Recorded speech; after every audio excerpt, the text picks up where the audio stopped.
I never want to go through this crapshoot again. Like, it's been literal hell.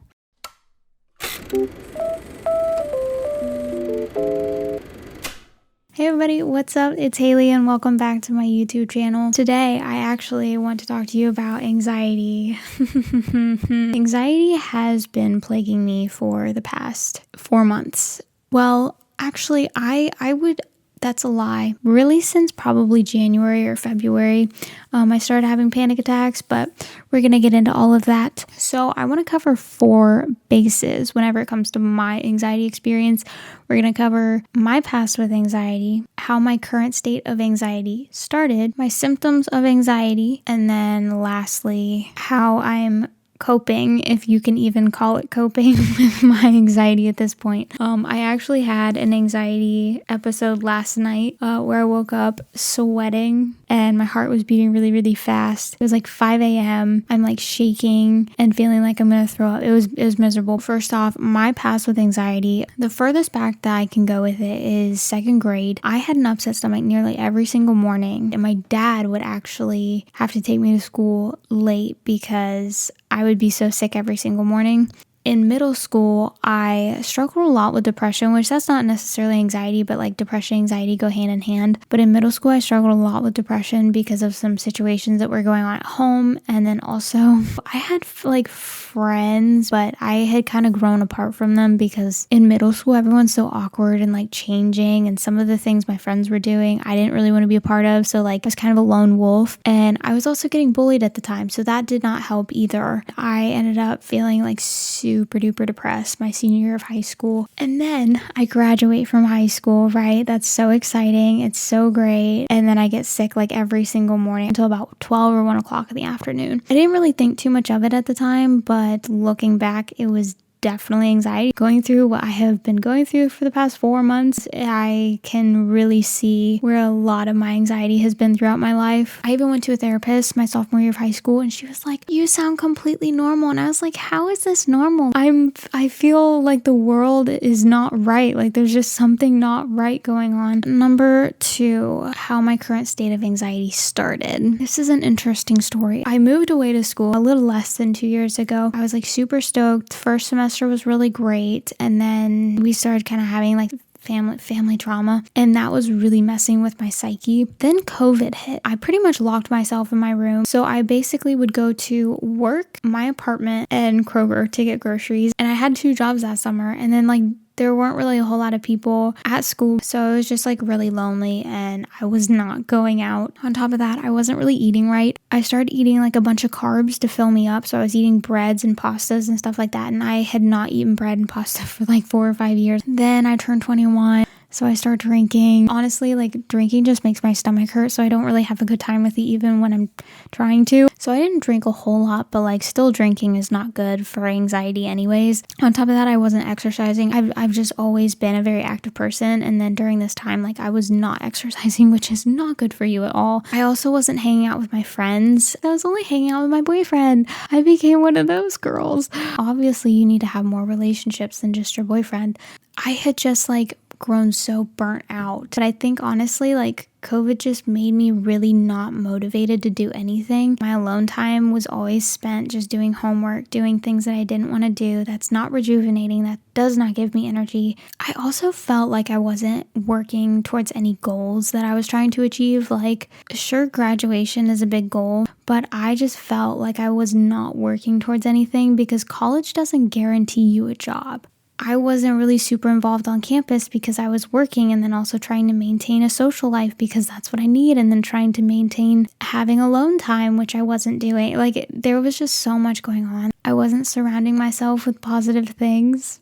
I got really political this year because the election was very strong into understanding why I believe what I believe, and politics is not healthy. It is not healthy, and it did strain my relationship because at the time my boyfriend was like, "Oh my gosh, I don't just want to talk about politics all the time." And I was like, "No, we got to talk about this." It was just not healthy. And then my relationship with God, I've kind of gone through this phase where like, I'm so tired of church. I'm so tired of like Christianity. Everything in my life was going fine, or so I thought.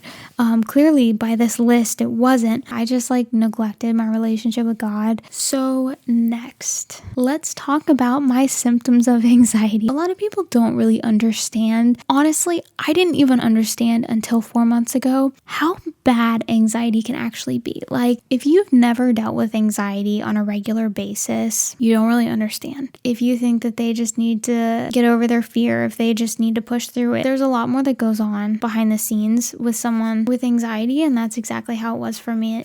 I remember when I would see posts on Instagram, it was like, oh, like if you can't get out of bed today, it's okay. Like, you're doing a good job anyway. When people talk about depression, anxiety, and they're like, I just want to stay in bed all day. I don't want to do anything. That is very real. I never understood it until I actually went through it. And so the stigma of like people just need to get over it, that's a very unempathetic way of looking at it. Mental illness is very real. If you don't take care of your mental health, then your mental health goes through the crapshoot. I never want to go through this crapshoot again. Like, it's been literal hell. So that being said, I do want to get into the symptoms of anxiety that I experienced. Back in like January and February, I started having panic attacks. I didn't know what they were. I literally thought I was dying. And I was like, what is wrong with me? And I don't know what it is. I need to go to the hospital. A panic, like I've never had panic attacks before. So then they kind of subsided. And then my boyfriend at the time, he and I were going to Cleveland for a trip. Halfway into the drive there, I had like this terrible wave of nausea that just came over me. I was like, oh my gosh, like I'm probably just car sick. I was like, I need to use the restroom. And then we get to Cleveland and I'm like, I just want to get to the Airbnb. Like, I don't even want to do anything. I don't want to go anywhere. We're not going to be able to go out tonight. Like, let's just get to the Airbnb. And I was like really irritable. And that's one of my many symptoms. I just get very snappy. So the whole night I was like super duper nauseous. I could feel the anxiety, but I didn't know what it was. I thought I had like low blood sugar. I thought my body was just, I was getting sick or something. Like, I didn't know what it was. The next morning we wake up and I'm still so incredibly sick. My stomach is so nauseous. So then I was like, we literally can't do it. Like, I just want to go back to my apartment. So I called off my next few days of work because I just was not feeling good. It just became 4 months of like on and off anxiety episodes. So some of the things that I was going through, oh gosh, nausea is like my biggest thing. I don't want to throw up anywhere. I have a fear of throwing up, and I have a bigger fear of throwing up in public. So if I'm nauseous, I don't want to go anywhere. I don't want to see anybody. I don't want to do anything. I have thrown up a couple times because my anxiety has gotten so bad. Most of the time, that's just like when I'm shaking really bad. I get really bad muscle tremors because of muscle tension, and the adrenaline's just pumping through my body. So my body's trying to burn it off by shaking. So yeah, I have thrown up a couple times. There was one time, this is probably TMI, but I'm gonna tell you anyways, okay? I had blueberries, then I could like feel my stomach just tensing and like churning. It felt hot, and I threw up and it was red because blueberries make it look red, and I thought it was blood. And I also have health anxiety, so I was like, oh my gosh, I'm throwing up blood, I have stomach cancer, I'm gonna die.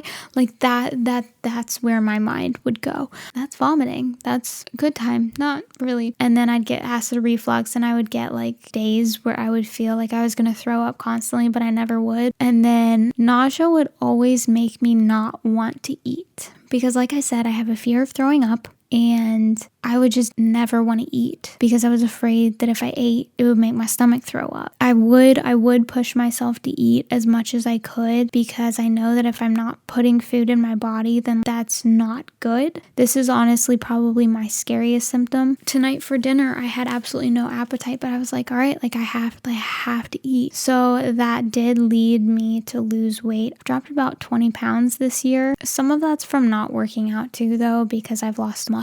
I haven't been eating as much sugar. I moved home early because I was like, I need to have somebody help me eat. And I would even like watch videos of like this one girl post these videos. It's like, eat with me. And so I would like watch her videos and try to get myself to eat. I would be crying because I didn't want to eat because I felt like I was going to throw up. So I'd also get like headaches, dizziness, lightheadedness, feeling like I was going to pass out. And you're probably thinking, Haley, that's probably just because you weren't eating.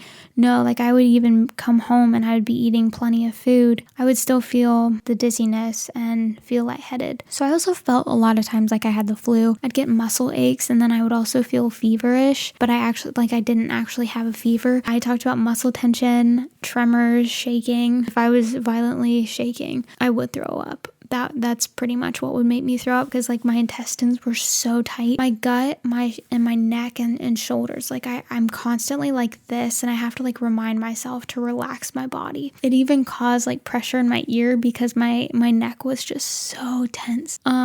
Brain fog, loss of memory. I was dealing with memory issues for about a year, which is a sign of anxiety. So I did have memory loss issues, insomnia. There was one night that my anxiety was really bad. I couldn't go to sleep. I couldn't shut my mind off. My body was just in fight or flight mode, and I was shaking so bad. I was like hot and cold and hot and cold. That's kind of like the flu symptom kind of thing. And I did not get one wink of sleep that night because I just felt so sick. My insomnia, I would also think like before I went to bed, I was like, oh my gosh, if I go to sleep, I'm gonna die. I just felt like everything that was happening to me was just gonna kill me. Like something was gonna go off in my body and I was just gonna die in my sleep. I would oftentimes like sleep with the door open, or I even thought about like asking my mom if she can sleep in my room with me and like wake me up to make sure I'm okay at night. Then I would have nightmares because my body was just like in constant fight or flight mode. And nighttime was always the worst because about 6 o'clock, I'd start getting anxious. I could feel my body start to go through anxiety, and then it would rise and it would get worse, and then I would have to sleep with food next to me. It's weird because I'm afraid, like I have a fear of eating if I'm nauseous because I feel like I'm gonna throw up, but I also have a fear of not being able to get to food if I need it. I need to work on reframing my relationship with food. I always dreaded going to sleep because I knew that it wasn't going to be an actual good night of rest. I'm constantly tired. My skin would sometimes feel like it was on fire because my nerves were just like so shot from all the adrenaline. I get heart palpitations. The fatigue, like I was saying, was awful. It's still awful. Fatigue and nausea are probably my two most persistent symptoms. With fatigue, I have certain times during the day where I bottom out, and typically it's around 2 o'clock in the afternoon, then again around like 6.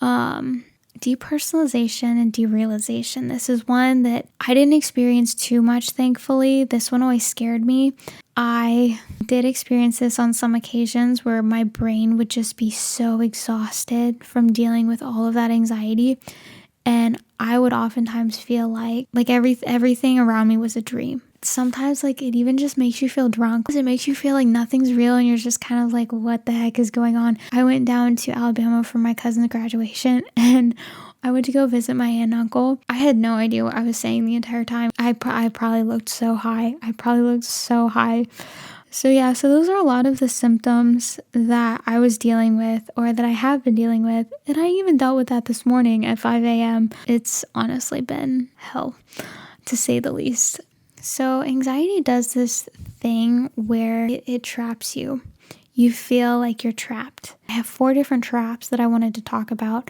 Having so much anxious energy, but not actually having energy. So your body's actually so exhausted and you just want to lay down and take a nap.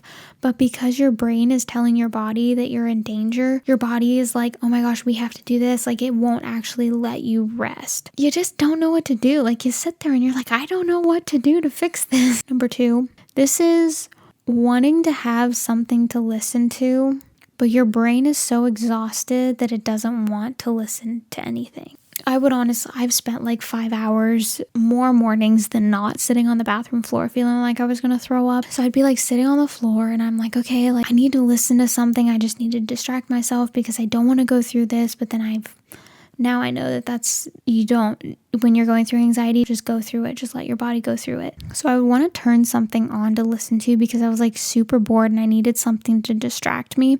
But when I would turn it on, my brain would be like, just shut it off. It didn't want to process anything that was actually going on in the environment. Like I would just be so mentally exhausted. It's one of like the most confusing feelings to explain unless you've actually been through it.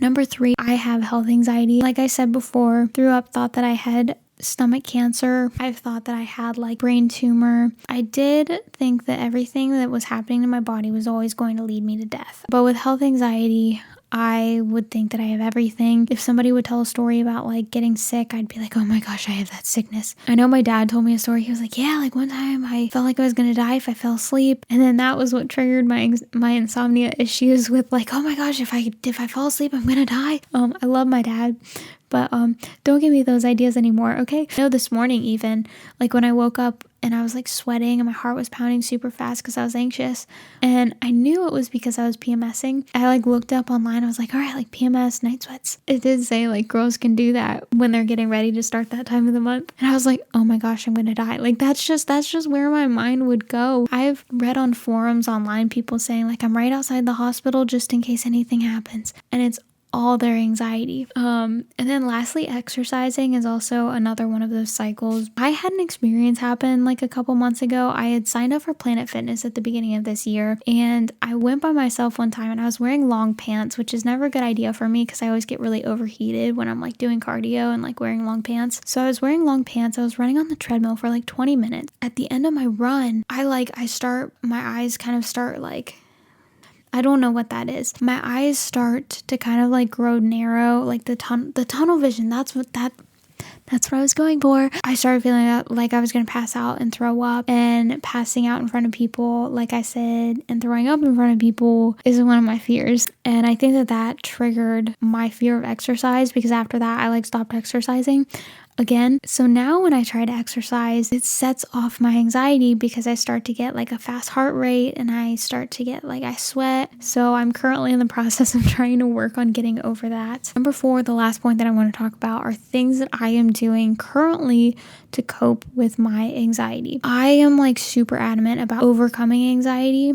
I can tell that my anxiety has been getting better. I haven't been having as many anxiety episodes. And by anxiety episodes, I also mean when I have anxiety, I have about like 2 or 3 days of buildup, feel my body prepare for some event. Like there's this feeling of doom. I also get really bad depression. And then there's like one day where I have like a few hours where I'm experiencing just excruciating anxiety where I do feel like I'm gonna die. But anyway, so these are some of the things that I do to cope. So I've been going to counseling. A lot of my anxiety does come from my insecurities in myself and the way that I see the world. And so he's helping me retrain my brain. Next is meditation. In my meditation that I've been doing, I've been focusing on things that like really just thinking about good things, because I realized I am such a catastrophic thinker. That's not healthy. That's not good for me. That does not help me. Started journaling again, which is really fun. I read a lot more. Yoga. I love yoga. Yoga is the only type of workout that I can do right now. Medication. I am not on medication. I don't have anything against medication. The reason why I'm personally not on it right now is because I want to try some holistic approaches before I step into the world of medication. You never really know how medication's going to work with your biology and the whole trial and error process. Like it has side effects and all that kind of stuff that I'd rather have other options before I try that. And then lastly, I am going to try acupuncture. My doctor is actually a licensed acupuncturist, so I'm gonna try that and I'm gonna see how it works. I'm actually super excited for it. So those are pretty much all the things that I'm doing to cope right now with my anxiety. Like I said, it is getting better slowly but surely. That's really all that matters to me. I'm so ready to have my life back. It's very difficult to deal with anxiety, but at the end of the day, I'm more thankful for my anxiety than anything, because it's taught me so much about myself. It's taught me so much about life. So all of that concludes my story of my debilitating anxiety. I hope that I helped you out if you deal with anxiety. So thank you guys so much for watching. Bye.